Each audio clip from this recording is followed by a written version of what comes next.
Yeah. Well, hi guys. Thanks for talking to me again. Appreciate it. Enjoyed the first 3 episodes that we've seen so far.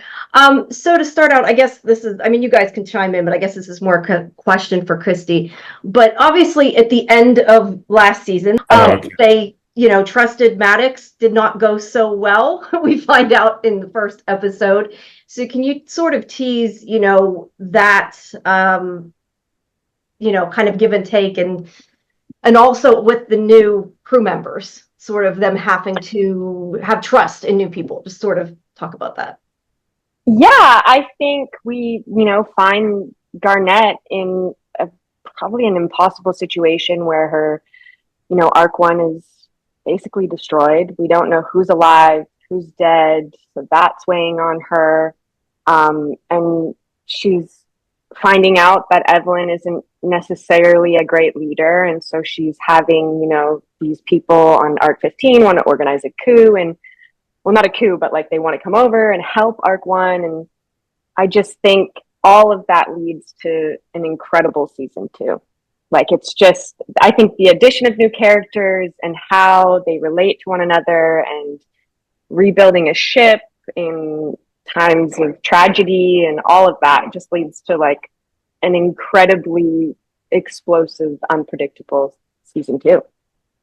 Do you think the crew trusts her more now? Because they still don't necessarily agree with her decision to bring over Kelly and bring over even the other crew. Mm-hmm. I think they always trust her. I think there was never a question of whether or not they trust Garnett. I think it's more, do they agree with her decisions or not? But you have to remember there's a council. So it's really not her making the decisions. It's them as a whole making the decisions. And some people like that and some people don't. Okay. Did you direct this season? I know you directed last season, but I wasn't sure. It doesn't say which. On the Internet Movie Database, it does not say who directed what. Did you both? Before I ask you the question, did you direct this season, both of you? I directed the finale. Okay. Well, you probably can't say much about that. No. And I did not get to direct this season. I was very upset about that. Let me ask you then, because you are used to directing as well. Is it nice though? Does it make it easier to be able to, I guess, have control over things and not have to also worry about that? Or is that better because you have control over even more? Just kind of from a standpoint of, a producer, I guess. Well, I mean, it gives you an advantage as a director over guest directors, only in the sense that, we have final cut. So we know what we need to shoot and what we don't need to shoot, and we don't waste time shooting things that just will end up cut. So that helps us be able to spend a little bit more time on the things that will end up in the show. We know the characters better than anybody except maybe the actors. And so that helps. Because some of the guest directors come in and they don't really know as much about the show. Does that answer your question? I'm not sure. Yeah, kind of. I was going to say, Dean, does it help? Does it make it harder for you not being able to have as much control then if you're not directing this episodes this season? Well, on one hand, I feel so blessed in that we've got so many really talented directors working on the show. So, I sleep better at night knowing that. But it's kind of, if you've ever been on an airplane where there's other pilots on board, they tend to want to like have their backs to the cockpit because they want to. So I have to say, when I'm on set, it's very hard for me because I want to take the car and drive. But I'm very grateful for this team of directors that we've got because they're really something special. Yeah, and with that said, like every single one of the directors always turns to me and is like, "What would Dean do?" And I was like, "That's a great question. Probably something genius. Probably something genius." Now, Jonathan, I wanted to ask you, what's it been like working with your daughter on the show? Weird. Very weird. Her character was originally supposed to be a 2-character arc, and 2-episode arc. 2-episode arc, yeah. And it expanded for 2 reasons. One, we couldn't finish the story in 2 episodes, but then we thought we would kill her at the end of the first season, and the network said that they liked that villain. They wanted the villain.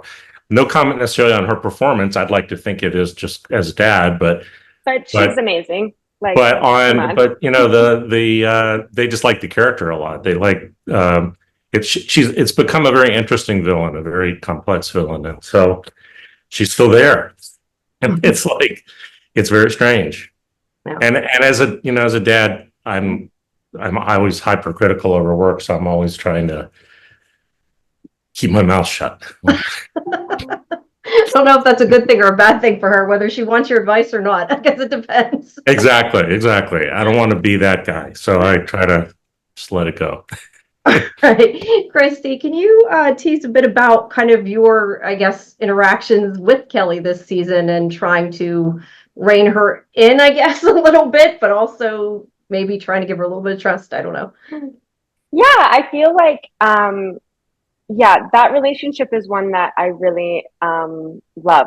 I think there is something really beautiful about a character that's like at their bottom and has done maybe some really bad things and made bad choices, and yet Garnett is someone who is like, no, like, I'm not going to allow you to be the sum of your mistakes. And I think she really finds